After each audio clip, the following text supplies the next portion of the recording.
hearty welcome to one and all. This is episode 78 of the Confessions of a Not So Dangerous Mind podcast. I'd like to thank you all for spending some of your Sunday evening here with me in New York. Another day without rain, 2 in a row, fingers crossed. And if you're checking out episode 78 on the YouTube channel, haven't done so already, click like, subscribe, turn on those notifications if you're enjoying the content, of course. If you're catching up with episode 78 on the audio platforms such as Spotify, iTunes, or the rest, same general rule applies. If you're enjoying the content, haven't done so already, please click like, subscribe, and turn on those notifications. Oh, and don't forget to comment as well. You like the episode, you hate the episode, all good. So today is the 30th anniversary of the U.S. release date of Ace Ventura, Pet Detective, the movie which put Jim Carrey on a sudden path to superstardom. It didn't make him a superstar by itself, and he was not a complete unknown before it was released, but it was the key film for him. And he had been around, as I mentioned when I discussed him when it was his birthday, that he had made a number of movies in the 80s. He was the star of a kind of a culty comedy called Once Bitten opposite Lauren Hutton, which is not a good movie, but it's very entertaining because of him. And he had a pretty significant supporting role in Francis Coppola's Peggy Sue Got Married. Very good movie in the vein of Back to the Future, slightly different angle. And he's very solid in Clint Eastwood's fifth and final Dirty Harry film, The Deadpool, in a smallish role, but his character is very important in the first act, and it's a dramatic role, and Jim really nails it. He did Earth Girls Are Easy with Jeff Goldblum, so he was working, but his appearance on the TV show and his kind of starring role with the Wayans brothers on In Living Color helped to keep him current and relevant even as a younger comic doing stand-up. He appeared with Carson, and he made the talk show rounds, and the hosts all kind of marveled at his ability. And, not everybody gets that thumbs up they used to say, if Johnny gives you the thumbs up, you did something good, because normally he doesn't give a shit about, this random comic. I don't know who this guy is. So In Living Color, based on his skill at sketch comedy and playing different characters and making them all seem different, where it felt like, how is this still Jim Carrey? He showed that he had the ability to not only do different voices, different characters, but if need be, he could summon the will to kind of play the material straight. So he's cast in Ace Ventura, and the movie ends up getting terrible critical reviews. By and large, at least 80% of critics of the day trashed the movie. Owen Gleiberman of Entertainment Weekly, a critic who later became a big fan of Jim Carrey, even going so far as to say that 1999's Milos Forman phenomenal film, Man on the Moon, Gleiberman had it as his number one film of that really great movie year of 1999. The year of Blair Witch, the year of The Matrix, the year of The Sixth Sense, the year of American Beauty. So many great films in that year. Man on the Moon was Gleiberman's pick for best film. But 5 years earlier, Owen Gleiberman didn't know Jim Carrey from a hole in the wall. And I read his review. I subscribed to Entertainment Weekly back then.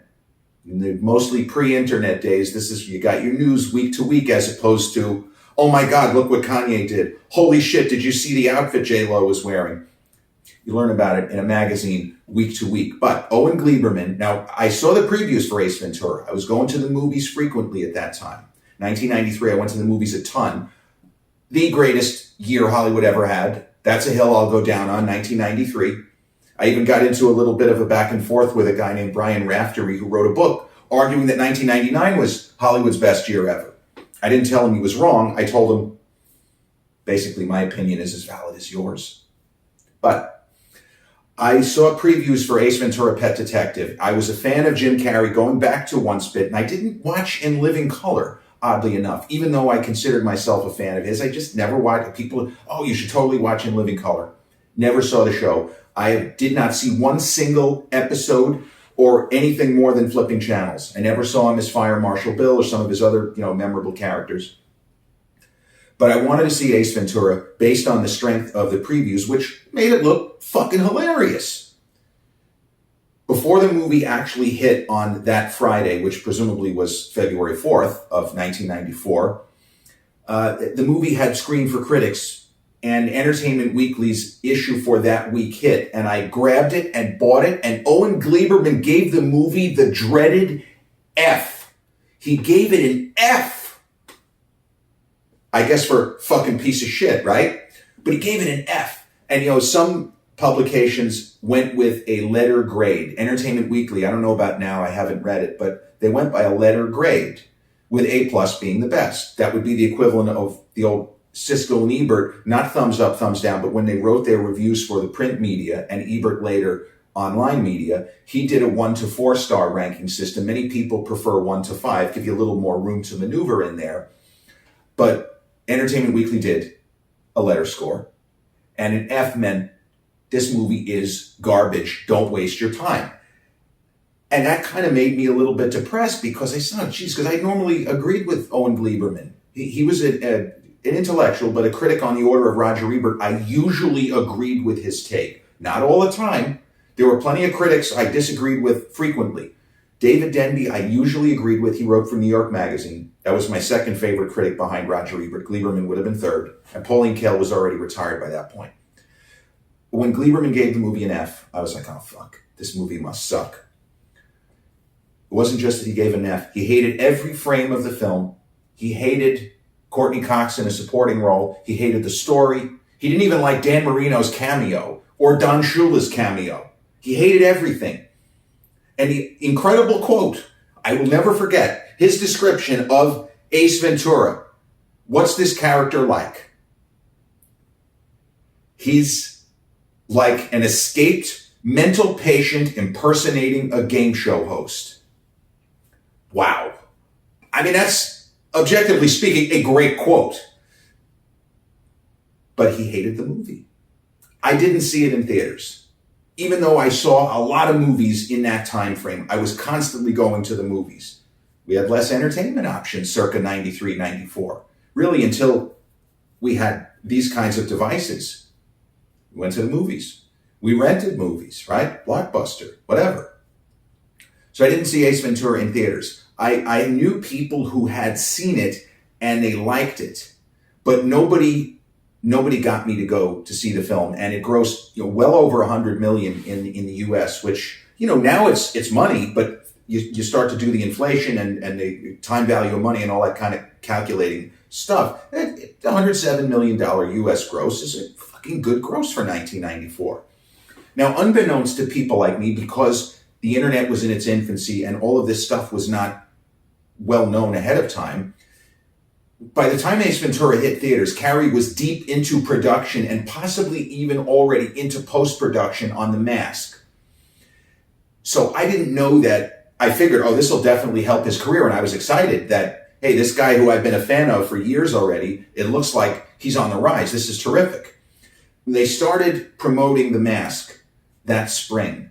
Entertainment Weekly and also Premiere Magazine was saying the buzz is really good. If you like Jim in Ace Ventura, the word is this is a much better movie than Ace Ventura. That ended up being correct. Mask made over 300 million worldwide gross. 351 million released in the middle of the summer of 94. And just for reference, that was the summer of Forrest Gump, The Lion King, and True Lies. The Mask was expected to probably be in the top 10 that summer, but nobody knew for sure. Listen, Premiere Magazine had Forrest Gump either 12th or 13th. They didn't think that Forrest Gump was going to connect with audiences. And one of the things they said in the article was, every major studio passed on this film twice. There must have been a reason. Well, the reason was they couldn't see it. They didn't think that people would connect with it, but what do we say about Hollywood? William Goldman's famous line, nobody knows anything. They were pretty confident that The Mask was going to be a hit, but that wasn't just taking a guess. It was people who had seen some of the early test shots as far as the special effects and what Jim Carrey was able to do. And the word coming off the set was, he's so rubbery, he's so ridiculously pliable and malleable with his face and body, we're not going to spend as much on special effects as we would if this were anybody else. This guy is fucking amazing. So Mask comes out and is a humongous hit. And again, I don't know the mechanics of when Dumb and Dumber went into production. Because it was released in December, my assumption is when the buzz began to build on The Mask a month or so before it was released, that's when Jim got Dumb and Dumber, and they must have shot it quickly. There are certain situations where somebody is done with a movie and it doesn't come out for another year or 8 months. But I feel like Dumb and Dumber was actively in production by the summer of 1994. And Dumb and Dumber, I don't love it. It's okay. I saw that movie in theaters. I saw The Mask in theaters actually as well. I saw it twice. Once in Florida, once at the Movies at Sunrise Mall here in Massapequa, a theater that's long gone. Dumb and Dumber grossed almost $250 million. A lot of people would say that was the funniest film of the three. I liked it. I didn't love it. It was just okay. You know, Lauren Holly is funny. Some of the supporting characters, Jeff Daniels, always great. The gross out humor, which we saw in other Farrelly Brothers films, like There's Something About Mary, and Jim worked with them, Me, Myself, and Irene. That kind of humor just doesn't work for me. So in the theater, that fateful December night, the freezing night in 1994, I had recently had that surgery and I probably was wrapped up like the mummy, but I went to see the movie. And there's a scene in the film where Jim Carrey is angry with Jeff Daniels and he gives him, I forgot exactly what it was, but he gives him something to make him go to the bathroom, okay? And Jeff Daniels cannot stop. He can't stop shitting.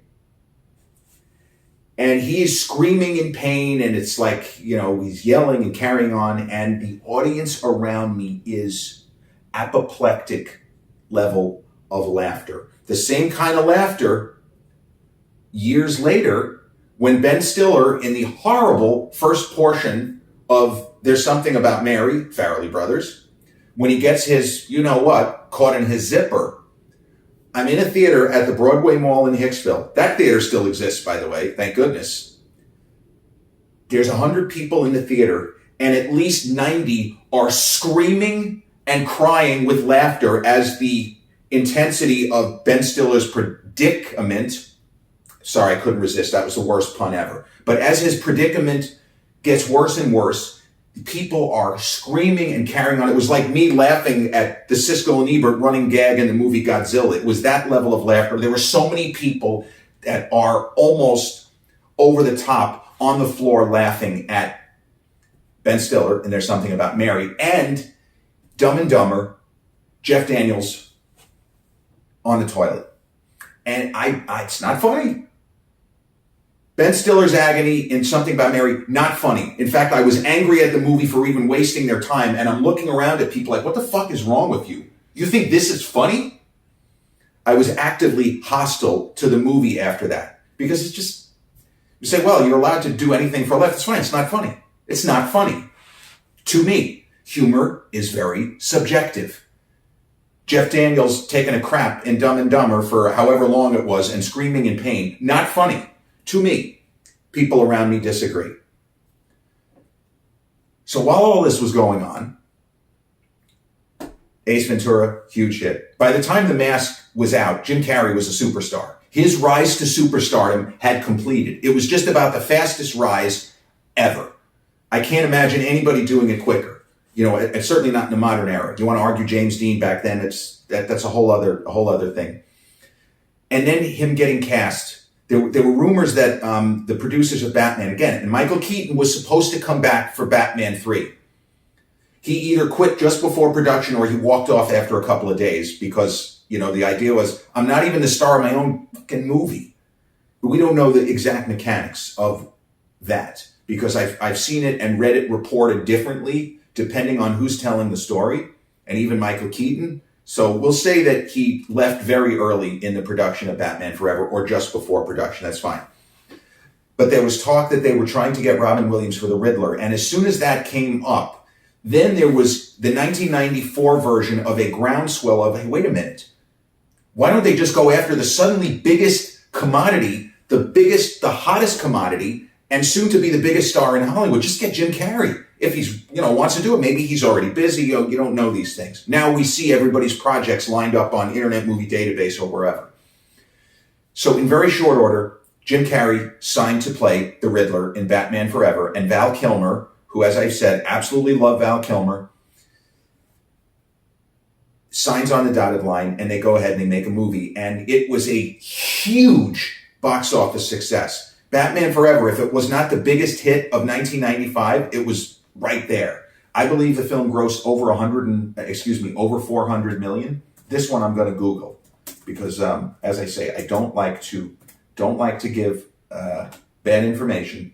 Batman Forever made $336.5 million, which is a staggering number. Now, The Mask did its 351 worldwide, so it was in the ballpark. But Batman Forever, it says it was the sixth highest grossing film of 1995. I forgot about Toy Story. Toy Story might have been number one. But that movie, despite the fact that the tone was a lot different, it was more comedic. Not an accident, because Tim Burton is a totally different aesthetic than Joel Schumacher, who did part 3 and then part 4. As much as I like Val Kilmer, Jim's the best thing about Batman Forever. The supporting cast, Tommy Lee Jones was coming off winning an Oscar for The Fugitive. He's pretty much completely wasted. And you can see there's an issue in the scenes with Tommy Lee plays Harvey Dent. There's an issue in the scenes with him and Jim because Tommy Lee is a guy who was generally going to just read the fucking lines, kid, like that kind of guy. We're going to do what we're presented. And you could see Jim's instinct to improvise if the director has given him permission to do so. As I had said with the Deadpool, where he talked about going to Clint Eastwood, who was, played Dirty Harry, directed the film, asking Mr. Eastwood, call me Clint, kid. Can I try something different with this scene? And Clint famously said, why don't we just turn the camera on and just let the kid go? I don't think that he would have simply started improvising without telling Joel Schumacher. And Schumacher, again, he's not going to tell the biggest star in his cast, no. Stick to the script, kid. There are certain filmmakers that would have done that. Woody Allen would have done that. He would have said, no, just read the lines, kid. Maybe later we'll try it. Stanley Kubrick, read the fucking lines or you're fired. Don't screw around with me. Come on. So there were issues with Tommy Lee, and Tommy Lee Jones, he never said, oh, I hate that guy, but there were definitely problems. And if you watch the scenes between them, it's as if Tommy Lee is almost looking off screen. What the fuck is this guy doing here? He's not reading the lines properly. How am I supposed to, the movie is fun, it's entertaining, and there was even supposedly like a renegade cut that Kevin Smith saw, which is longer and actually makes more sense and gives you more of the depths of Bruce Wayne. Like they kind of get into some of the stuff that you got into in Batman Begins, but because the movie was pitched at a comedic angle, the set design, the bright colors, as opposed to the very hardcore and straightforward production design, especially of Batman Returns. Batman Returns production and costume design is off the hook. It's incredible. I don't really like that movie. I don't find it entertaining at all. The first one with Jack, yes, super entertaining. But Batman Forever looks great. It's beautiful. It made a ton of money. And it just kept, sort of springboarding Jim Carrey's career, just kept going up. And then he got the Cable Guy. He was the first guy to get paid $20 million for a movie, guaranteed. So they did a sequel. It's so strange because I don't know if this is because of the way that my brain works, but so just in this incredible short span of time, in less than 2 years, from the time Ace Ventura was released, Jim had Ace Ventura, The Mask, Dumb and Dumber, Batman Forever, and Ace Ventura When Nature Calls, which came out at the end of 1995. Now, they were all massive hits at the box office. That's how he got Cable Guy. That's why the studio felt comfortable paying, I think it was Warner Brothers, $20 million up front, which is absolutely insane. Now it would seem insane. But for 1995, 96, crazy. But he got $20 million for Cable Guy. So when you think about, again, the significance of Ace Ventura, Pet Detective, coming out of nowhere, there were no huge expectations. Remember, Hollywood, there are a lot of things that are different now. But some things that aren't is movies that are expected to be huge, one way or the other, usually don't get released in the first quarter of the year. Usually. Not always. If there is an issue, as I talked about previously, like Silence of the Lambs, there was a distributor issue. That movie was wrapped and could have come out in 1990, and it definitely would have fucked with the 1990 Oscars of Goodfellas and Dances with Wolves. And Fargo, which should have come out in 1995 and definitely would have fucked with the Oscars of Braveheart, 100%. So sometimes there's that. But in the case of Ace Ventura: Pet Detective, I feel as if the studio was not sure that the movie was going to be anything other than a bomb because they had heard the whispers and the test screenings, they probably weren't super positive. So they put it out there, and it is a true statement. You can Google this. That movie took people by surprise. It absolutely took people by surprise that it even made it to number one. You know what? A kind of soft time for the movies. You know, I think Gina Davis's movie Angie may have come out right around that time frame, and that was a movie people thought was going to be, you know, a hit, and it just didn't work. Despite the fact that James Gandolfini, who was on the rise, is great, as James Gandolfini was never not great. Even in Surviving Christmas with Ben Affleck, terrible movie, Gandolfini is the highlight. There are just some people who have the magic. The late, great Mr. Gandolfini, he had that magic. He had that. But in the case of Ace Ventura, everything was springboard from that movie. Jim Carrey's career and everything was all because of that. Because if Ace Ventura had bombed, The Mask probably wouldn't have gotten as big of a push. I think The Mask would have been a hit anyway, but Carrey probably doesn't get Dumb and Dumber until after, and then that movie might not end up getting made, and he may end up not even being in Batman Forever. And then he's not getting $20 million for the cable guy. So you start looking at a butterfly effect or a ripple effect of flipping a stone into the water and seeing it skip along. Ace Ventura was a key film. It made everything else possible because it hit and took people by surprise, and because it was released during a soft period where people were craving, they were excited to see something funny, and the trailer is really good. It makes it look like madcap, screwball antics. Hey, isn't that the guy from In Living Color? And even with it just trashing critically, it got people into the theaters. And then it became a hit. I remember when it was released to video, that's how I saw it first.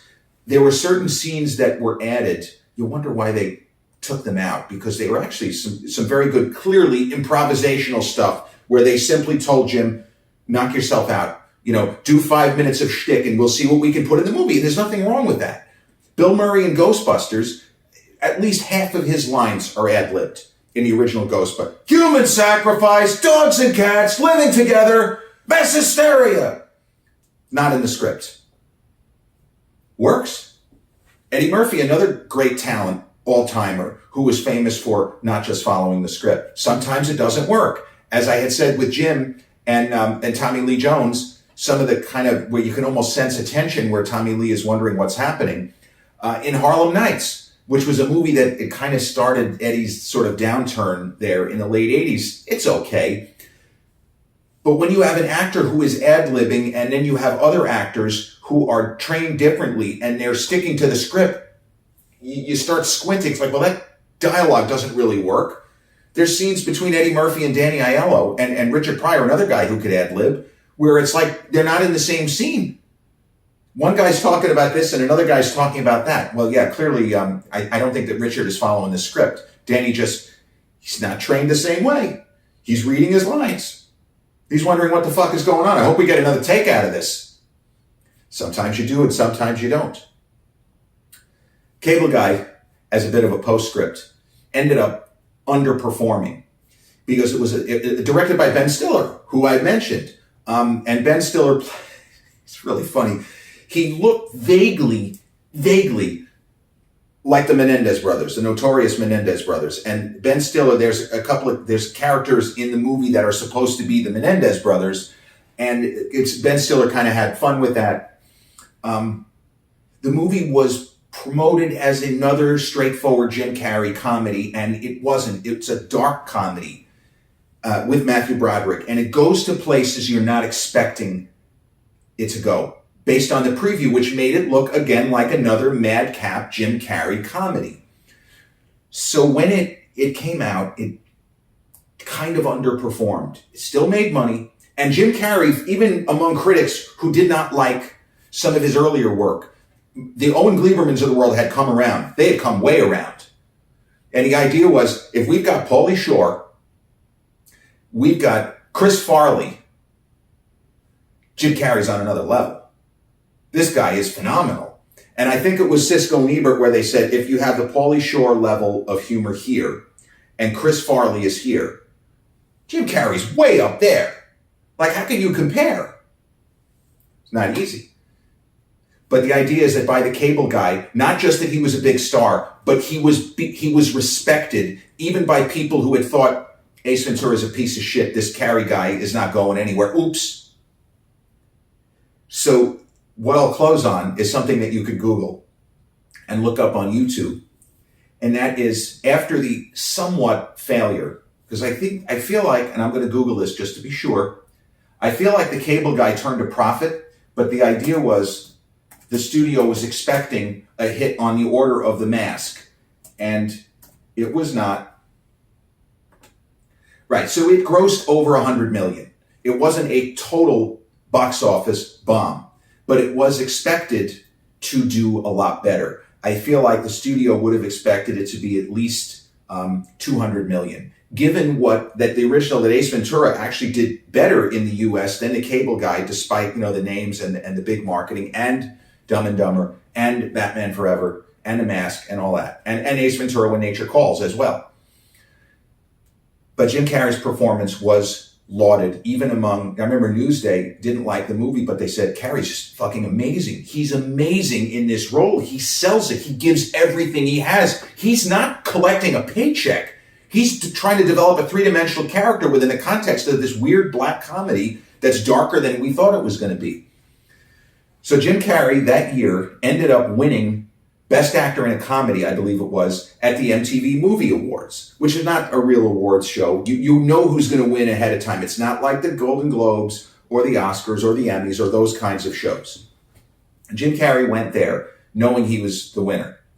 And he got up on stage and he said, he basically thanked everyone at, I believe it was Paramount that produced that, but we're going to assume it's Paramount.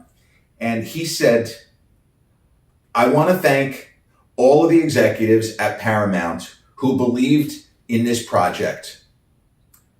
I hope you all found jobs. And the place cracked up laughing because I don't think he was wrong. A lot of people that were involved in that production, it's the same concept. When Arnold Schwarzenegger, 3 years earlier, when Last Action Hero underperformed way more than Cable Guy relative to cost, Last Action Hero was a massive underperformance at the box office. There were a lot of guys at Columbia, Paramount, with Last Action Hero, TriStar. I think it was Columbia TriStar. Paramount may have gotten involved in the distribution, but the point is, there were people involved in Last Action Hero.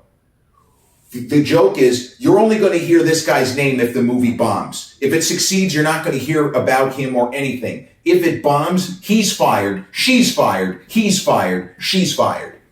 And when the Cable Guy underperformed hugely, when the studio was so certain it was going to be a hit, a lot of heads rolled, metaphorically speaking. A lot of people did get fired. But that's the business. Nobody knows anything. In that case, people weren't ready for Jim Carrey in a black comedy. They wanted to see another Masked, another Dumb and Dumber, not a comedy that almost plays a little bit like a psychological thriller. And you're not really sure just how screwed up Jim Carrey's character of the Cable Guy is. And with that, we've reached the end of episode 78, 30th anniversary of the release date of Ace Ventura: Pet Detective, the film which propelled Jim Carrey to superstardom. If you checked out episode 78 on the YouTube channel and haven't done so already, please click like, subscribe, and turn on those notifications. I'll be back with episode 79 real soon. Alrighty then. Peace.